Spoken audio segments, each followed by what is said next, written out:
Hello tout le monde, j'espère que vous allez bien. Hop, hop, ok. Alors, pour ceux qui ne me connaissent pas, je suis Marine Duvoldy et j'accompagne les mamans entrepreneuses à développer, structurer leur entreprise sans sacrifier leur vie de famille. Et dans Inside, les épisodes que vous êtes en train de regarder, je livre un petit peu les coulisses de mon business et de ma vie de maman. Qu'est-ce qui se passe dans mon entreprise, quels sont les challenges que je rencontre, etc. etc. Là, je ne vais pas vous partager un challenge que je rencontre. Par contre, j'avais envie d'aborder avec vous une question qui m'a été posée hier par une femme. Une femme qui m'a contactée et qui m'a dit voilà, en ce moment j'ai plein de projets, j'ai un peu la tête sous l'eau, je sais plus ce qui est important, mon activité ne génère pas tellement de chiffres, je sais pas où mettre mon énergie. Et elle m'a demandé quand est-ce qu'on sait que on doit lâcher l'opérationnel pour aller créer du contenu de valeur. Alors déjà la première chose c'est que l'un ne va pas sans l'autre et inversement. C'est pas parce que vous êtes dans l'opérationnel que vous ne pouvez pas créer du contenu de valeur. Il y a mon fils qui fait le pitre à côté, j'espère que ça ne dérange pas trop le son. C'est pas parce qu'on est dans l'opérationnel qu'on ne peut pas créer du contenu de valeur, et c'est pas parce qu'on crée du contenu de valeur qu'on n'est pas de temps en temps dans l'opérationnel. C'est pas l'un ou l'autre. Surtout au début, ça me paraît de toute façon primordial. Alors j'allais dire, surtout au début, on est dans l'opérationnel, ça c'est sûr, on commence souvent, on est seul. Mais dès le début, il faut livrer du contenu de valeur. Parce que ce qui va faire que les gens vont adhérer à votre message, vont se sentir concernés, qui vont être impactés et qui vont vous suivre, puis qui vont passer de prospect à client, ça va être la qualité des enseignements que vous partagez. Donc c'est hyper important dès le début de livrer du contenu de valeur. Donc parfois au début on est beaucoup, parfois au début on est beaucoup. Parfois, au début, en tout cas, on est souvent dans l'opérationnel.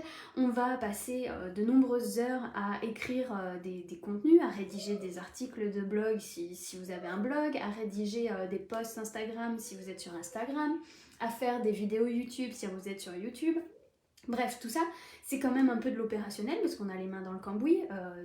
Un article de blog, ça demande de faire du SEO, ça demande de préparer et de rédiger. Salut Emmanuela, ravie de t'accueillir. Et du coup, ça demande quand même de l'opérationnel et c'est hyper important dès le début de donner de la valeur. Donc ça, c'était la première chose que je voulais dire, c'est pas ou l'opérationnel ou le contenu de valeur. C'est vraiment le contenu de valeur dès le début. Et ensuite, en fait, la vraie question derrière ça, c'était plutôt à quel moment je m'autorise à lâcher l'opérationnel pour vraiment me concentrer dans ma zone de génie. Moi, c'est ce que j'ai entendu dans sa question. Je pense qu'elle n'était pas tout à fait bien formulée, mais je crois que c'était vraiment ça le cœur de son message, c'est à quel moment est-ce qu'on sort la tête du guidon, qu'on sort de toutes ces petites choses qu'on doit faire dans le business pour aller vraiment se concentrer sur notre zone de génie et livrer tout ce qu'on a envie de livrer à notre audience et à nos clients. Et là, j'ai envie de dire, pour moi, c'est entre guillemets, j'allais dire mais je mets entre guillemets, qu'une histoire de mindset.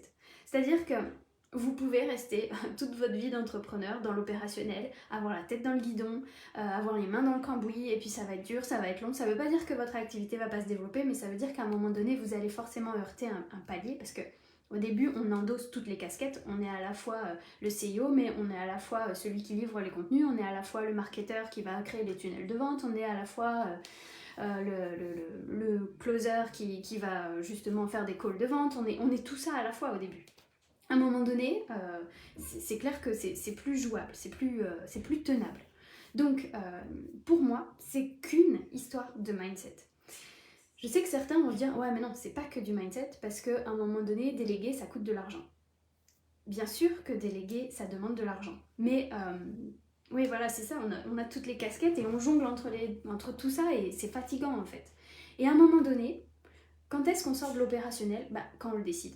Il n'y a pas un chiffre d'affaires qui va vous dire ah, ça y est, c'est le moment de déléguer. Ça y est, t'es à 5000, tu peux prendre, je sais pas, une assistante administrative. Ça y est, t'es à 10 000, tu vas prendre un community manager. Ah, t'es à 15 000, tu vas prendre un nouveau coach dans ton équipe. Pas du tout. Moi, j'ai commencé à déléguer, j'étais, je pense, à 4 ou 5 000 euros de chiffre d'affaires par mois. Et j'ai des collègues entrepreneuses qui sont à 15 000 qui n'ont encore jamais délégué. En fait, tout dépend de ce que vous voulez créer dans votre entreprise. Peut-être que vous, dans votre grande vision, il n'y a pas d'équipe et c'est ok.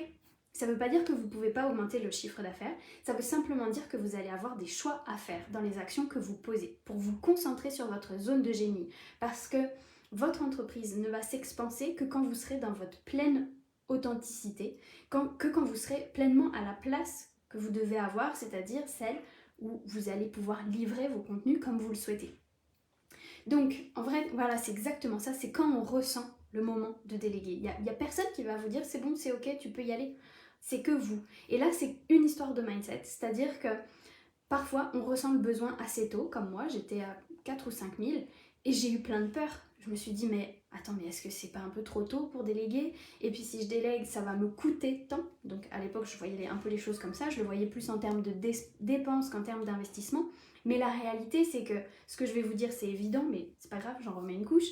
C'est en investissant sur votre business, sur votre entreprise, et donc sur une assistante ou peu importe, une community manager, peu importe le profil, c'est en investissant que vous allez avoir ce retour sur investissement.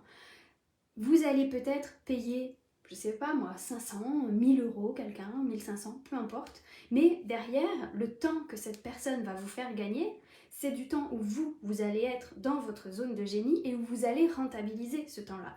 Donc c'est pour ça que je dis que pour moi, lâcher l'opérationnel et se concentrer sur sa zone de génie, passer par la délégation, c'est qu'une histoire de mindset.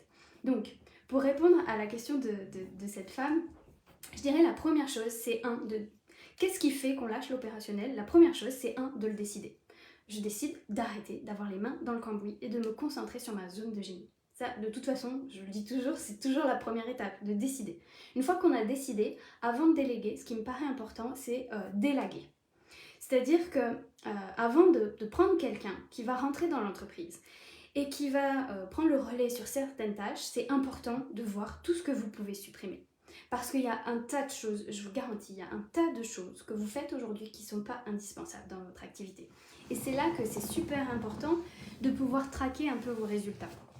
C'est-à-dire que moi, à un moment donné, j'ai fait le point sur tout ce que je faisais au quotidien, toutes les tâches que je faisais tous les jours sans tellement m'en rendre compte, mais j'ai vraiment mis le regard dessus. Et j'ai fait le parallèle avec ce que ça me rapporte concrètement dans l'entreprise.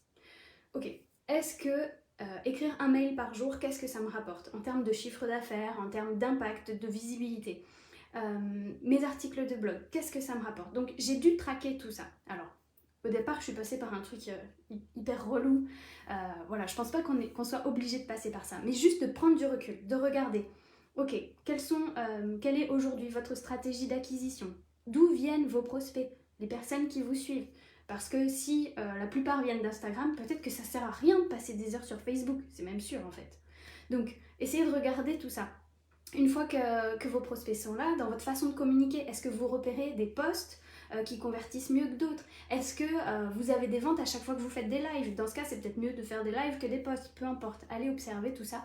Pareil, dans vos conversions, allez regarder quelles sont les offres qui fonctionnent mieux, quelles sont celles avec lesquelles vous êtes pleinement aligné et qui sont faciles à vendre, ou à l'inverse, celles avec lesquelles vous sentez qu'il y a un peu plus de contractions, qui sont plus compliquées. Bref, c'est important en fait d'avoir un regard sur tout ça, pour savoir exactement qu'est-ce que vous gardez et qu'est-ce que vous virez. Et c'est ce que je dis à mes clientes quand je leur dis là, il faut passer en mode essentialiste, c'est-à-dire qu'on va faire le point sur toutes les actions qu'on fait dans notre activité, toutes celles qui nous ramènent plus ou moins d'impact, et on va virer tout ce qui n'est pas utile. Et vraiment, dans le sens, on passe en mode minimaliste, quoi. Peut-être que ça vous parlera mieux que le terme essentialiste, mais dans l'idée, c'est la même chose. C'est on va élaguer. Et une fois seulement qu'on a élagué, c'est là qu'on délègue. Parce que l'idée, c'est pas de prendre quelqu'un qui va faire tout un tas de choses qui sont inutiles dans l'entreprise, parce que vous allez le payer pour faire un tas de choses inutiles. C'est un peu stupide. Donc, on élague, et ensuite, une fois que les to-do, que les tâches sont... oui, élaguer, hein, j'ai pas d'autre mot. En tout cas, que vous avez ciblé vos essentiels, là, à ce moment-là seulement, on peut trouver les bonnes personnes. Et vous allez justement pouvoir voir dans cette liste d'essentiels quelles sont les tâches qui relèvent de votre zone de génie, que vous gardez, quelles sont celles au contraire pour lesquelles vous êtes soit moins motivé, soit moins bon, parce que ça peut aussi être ça. Et du coup, vous allez choisir le profil de la personne que vous allez recruter en fonction de ça. Parce que si vous vous rendez compte que votre bête noire, on va dire, c'est la communication, peut-être qu'il vaut mieux investir dans une community manager que dans une assistante administrative. Je sais pas, peu importe. En tout cas, tout ça, ça suppose d'avoir un regard sur son business. Mais encore une fois, la première chose, c'est de décider. De décider de sortir les mains du cambouis, de décider de sortir de l'opérationnel. Et sa question, c'était quand est-ce qu'on sait qu'on peut sortir de l'opérationnel? Quand il n'y a que vous qui décidez en fait. Et c'est possible à tout moment. Et on croit souvent que déléguer, ça demande beaucoup d'argent, beaucoup de temps. C'est vrai que ça demande du temps, hein, faut pas se leurrer. Parce qu'au début, la personne arrive et on doit la former, on doit lui transmettre nos outils, nos connaissances, peu importe. Donc ça aussi, un conseil qui serait utile, c'est, on entend souvent dans l'entrepreneuriat qu'il faut recruter quelqu'un 6 mois avant d'en avoir besoin. Donc si déjà vous ressentez aujourd'hui que vous en avez marre d'être dans l'opérationnel, j'ai envie de dire, vous pouvez déjà commencer à élaguer et voir quels sont les profils qui pourraient vous aider aujourd'hui dans votre entreprise. Et déjà ça, ce serait un grand pas. Et après, c'est que du mindset. C'est-à-dire que je décide qu'aujourd'hui, mon entreprise est suffisamment stable, elle est suffisamment prospère pour prendre quelqu'un. Et je sais que l'argent que je vais investir dans cette personne, je vais le gagner au centuple en termes de temps. Et ce temps, je vais pouvoir le mettre au profit de mon business. Donc en fait, je sais que c'est un moment challengeant dans l'entreprise. C'est pas évident. En plus, il y a plein de peurs. Est-ce que je vais trouver la bonne personne, machin, bidule, là. On peut y aller. Mais vraiment, je crois que c'est vraiment une histoire de posture. C'est vraiment prendre sa place de CEO. C'est que du mindset en vrai. C'est que du mindset. On a toujours la possibilité de... Ouais, c'est comment vous êtes prête à investir sur vous. Et en vrai, c'est la même chose lorsque vous prenez un coach. C'est exactement les mêmes questions. Est-ce que j'ai suffisamment confiance en moi, en mon business, en mes clientes aussi, pour investir sur moi? Et souvent, on attend d'avoir... Par exemple, si aujourd'hui, vous attendez d'avoir tant de chiffre d'affaires pour déléguer ou tant de chiffre d'affaires pour investir dans un coaching, ce que ça veut dire que quelque part, vous remettez à l'extérieur de vous, et notamment sur vos clients, la responsabilité de votre réussite. Genre, c'est parce que mes clients vont me payer et vont me verser de l'argent que moi, je vais pouvoir remettre cet argent dans un coach ou dans une assistante ou peu importe. Mais en réalité, je crois que quand on fait ça, c'est remettre à l'extérieur notre puissance, c'est remettre à l'extérieur la responsabilité de nos résultats. Et à un moment donné, se poser un CEO, c'est aussi dire, bah non, en fait, je sais que je suis capable, avec ou sans argent, je sais que là, maintenant, je suis capable d'investir et de créer cet argent-là. Et après, bon, de toute façon, on a peu le choix. Donc, je vous dis pas de le faire comme ça, mais je crois vraiment que c'est important de reprendre notre responsabilité et de dire, ok, là, c'est le bon moment pour moi de déléguer ou d'investir dans un coach. Et j'y vais parce que j'ai la pleine confiance que derrière, j'aurai et le temps et l'énergie de poser les bonnes actions qui vont me permettre de générer du chiffre d'affaires et qui vont rentabiliser tous ces investissements. Voilà comment je vois les choses. Donc j'espère que ça aidera la personne qui m'a posé cette question et puis toutes celles qui regarderont. Laurence, super, tu vois. Salut Laurence, ça me fait plaisir de te voir. Donc voilà, ça fait peur, mais à un moment donné, il faut passer par là et il faut. Non, c'est ce que je disais, on n'est pas nécessairement obligé de passer par là. Mais par contre, si vous sentez qu'il y a un vrai besoin, dans ce cas, effectivement, posez-vous les questions. Si la question de déléguer, elle se pose même pas, c'est pas la peine, c'est ce que je disais, on n'est pas nécessairement obligé de passer par là. Par contre, si vous sentez qu'aujourd'hui, vous passez un temps fou sur des tâches qui ne sont pas dans votre zone de génie, c'est peut-être le moment de poser les choses et de voir qui pourrait le faire à votre place pour que vous soyez dans votre zone de génie. Et c'est là que l'entreprise, elle expanse, parce que forcément, quand vous êtes dans quand vous êtes dans votre zone de génie, vous rayonnez encore plus, vous magnétisez les bonnes personnes, vous êtes pleinement dans votre expertise. Ça aura forcément un impact sur votre activité, c'est évident. C'est évident.